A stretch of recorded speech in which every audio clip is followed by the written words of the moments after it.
মানে এক ঠ্যাং তো কবরে চলে গেছে, তাহলে আরেক ঠ্যাং যা বাড়াবে প্লিজ দয়া করে বিয়ে শাদী করো, আমরা একটু ভালো মন্দ খাই। এভাবে বাচ্চা থেকে লাভ নাই, লজ্জা করো না তোমাদের? মিয়া বিয়ে করো, তাড়াতাড়ি বিয়ে করো, পাইকে গেছে এখনো বিয়ে করো না মিয়া। আজকে একটা জিনিস আপনাদেরকে দেখাবো, সেটা হচ্ছে আমি এখন যেখানে দাঁড়িয়ে আছি এটা হচ্ছে ঢেঁড়স ক্ষেত, বরিশালের ভাষায় আমরা যেটাকে বলি ভেন্ডি ক্ষেত। দেখেন এইখানে আসলে কোনো ঢেঁড়স নাই, সমস্ত ঢেঁড়স পাড়া হয়েছে এবং দেখতে পাচ্ছি যে গাছগুলো প্রায় অন্তিম পর্যায়ে, এখান থেকে ঢেঁড়স আশা করা যায় না। কিন্তু এই যে একজন দেখেন, এই দেখছেন মানে পাইক্যা ঝুনো হয়ে গেছে, এর এর এর আর কোনো গতি নাই।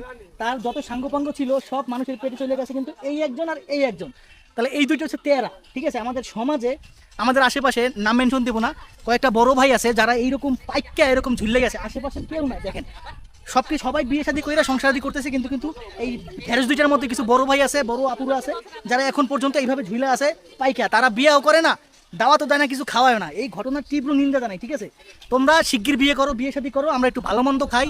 মানে এক ঠ্যাং তো কবরে চলে গেছে, তাহলে আরেক ঠ্যাং যা বাড়াবে প্লিজ দয়া করে বিয়ে শাদী করো, আমরা একটু ভালো মন্দ খাই। অন্তত এই এই এই এই যে আমাদের একটু মনের আশাটা একটু পূরণ করো। ঠিক আছে, এইভাবে বাচ্চা থেকে লাভ নাই, লজ্জা করো না তোমাদের? মিয়া বিয়ে করো, তাড়াতাড়ি বিয়ে করো, পাইকে গেছে এখনো বিয়ে করো না মিয়া, এটা কোনো কথা?